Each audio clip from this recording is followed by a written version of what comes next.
Today in math, we are going to be continuing our work on relations by taking a look at graphing on the coordinate plane. So again, we just continue to add to the work that we did yesterday. So please have sheet 12.3 in front of you, and let's see what we can do here. So we have been talking a lot about x and y. We've been looking at what we call the x-axis and the y-axis. So yesterday we worked on a diagram that looks like that. And we said this was our x and this was our y.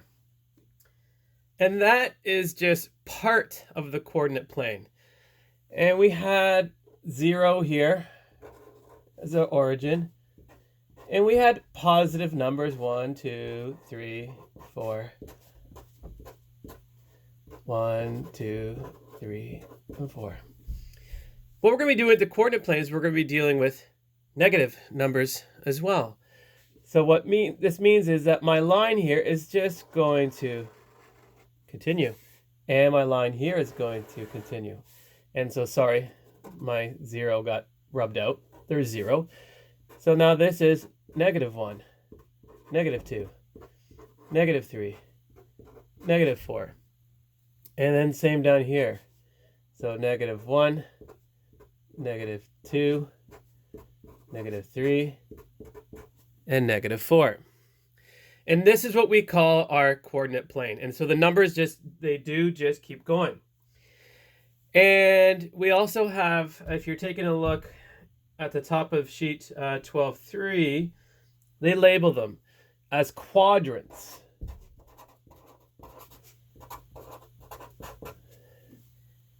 And this is what we call the first quadrant. This is the second. I'm just going to call it the second Q. The third. And the fourth. And so we're going counterclockwise. Okay. But what you need to know about these is if it's in the first quadrant, you have a positive and a positive as your ordered pair, right? So if I have positive 4, positive 2, it's going to be in the first quadrant. My second quadrant is a negative and then a positive because this is my x, so this would be in my negative, and up here is still positive. My third quadrant is negative and a negative. And my fourth quadrant is going to be a positive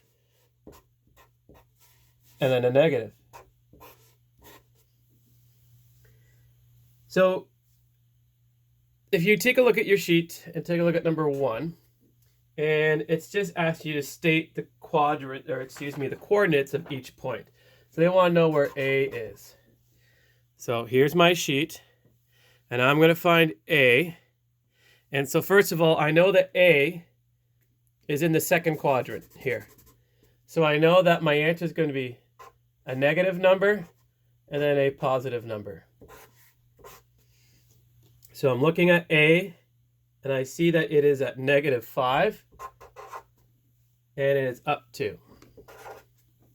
Okay? So complete the rest of those. The rest of the sheet, you just need to plot them and follow the instructions, so just do it. Today, I'm not going to give you a quiz. Enjoy the weather. Enjoy graphing on the coordinate plane.